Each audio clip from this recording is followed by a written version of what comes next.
Welcome back everyone. আজকের ক্লাসটাতে আমরা একটা ট্রান্সলেশন আলোচনা করব, বেঙ্গলি টু ইংলিশ ট্রান্সলেশন আলোচনা করব একটা প্যাসেজ নিয়ে।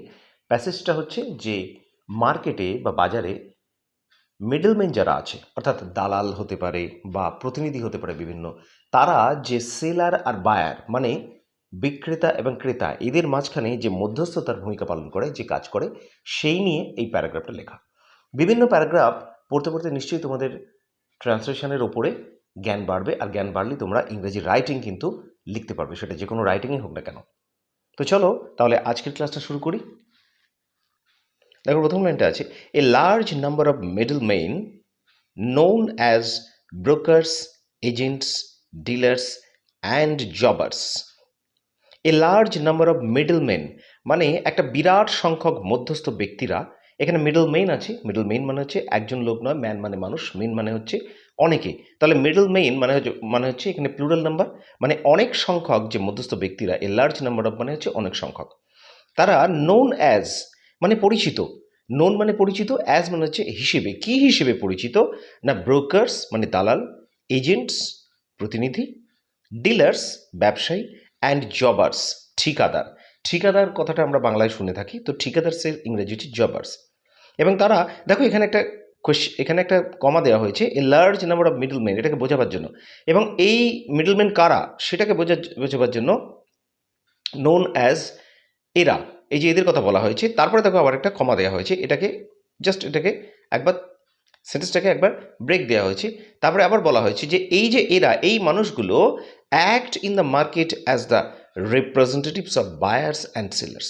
এবং তারা অ্যাক্ট মানে হচ্ছে কাজ করে, তারা কাজ করে বাজারে, মার্কেটে, কী হিসেবে কাজ করে, অ্যাজ দ্য রিপ্রেজেন্টেটিভস মানে হচ্ছে প্রতিনিধি রূপে কাজ করে। কাদের প্রতিনিধি? অফ বায়ার্স অ্যান্ড সেলার্স, ক্রেতা এবং বিক্রেতাদের প্রতিনিধি হিসেবে কাজ করে। তারপরে দেখো, the face to face meeting of the buyers and sellers is not necessary at the market. Face to face meeting কথাটার মানে হচ্ছে মুখোমুখি দেখা, of the buyers and sellers ক্রেতা এবং বিক্রেতার, ইজ নট নেসেসারি সেটা দরকার হয় না, অ্যাট দ্য মার্কেট বাজারে দরকার হয় না।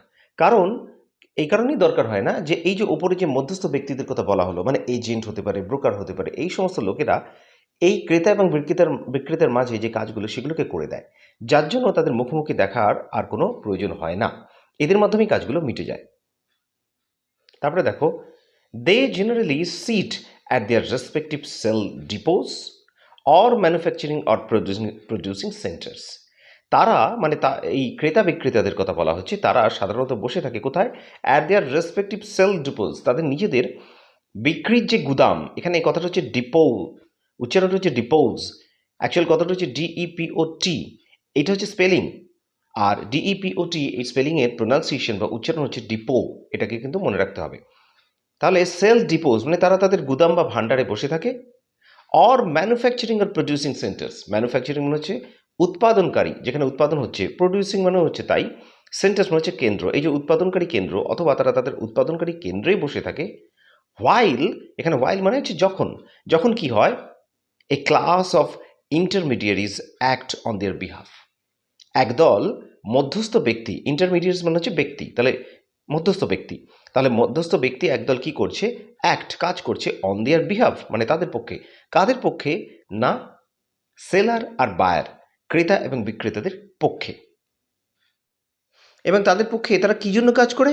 In buying and selling commodities, জিনিস কিনা এবং বেচাতে, কমোডিটিস মানে হচ্ছে জিনিস। ইন, ফর ইত্যাদি প্রিপোজিশনগুলোর পরে যখন ভার্ব ইউজ করা হয় তখন সেই ভার্বগুলোর সাথে আইএনজি যোগ করা হয়।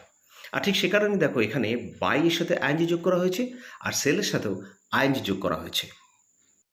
তারপরে দেখো, দিস ইন্টারমিডিয়েটস আর মিডলম্যান, এই সমস্ত যে মধ্যস্থ ব্যক্তিরা, এই মধ্যস্থ ব্যক্তিদেরকে বলা হয় দালাল। মিডলম্যান মানে মধ্যস্থ ব্যক্তি বলা যেতে পারে বা দালালও বলা যেতে পারে, দুটো আলাদা ভাষা।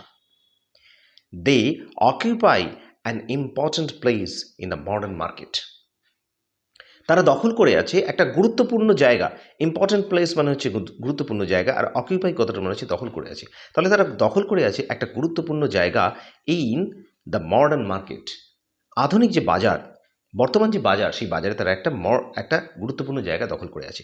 এই যে কথাটা, they occupy an important place in the modern market, এই কথাটা কিন্তু প্রেজেন্ট ইনডেফিনিট টেন্সে বা সিম্পল প্রেজেন্ট টেন্সে আছে। দেখো এখানে এটা হচ্ছে সিম্পল প্রেজেন্ট টেন্সের একটা ভার্ব।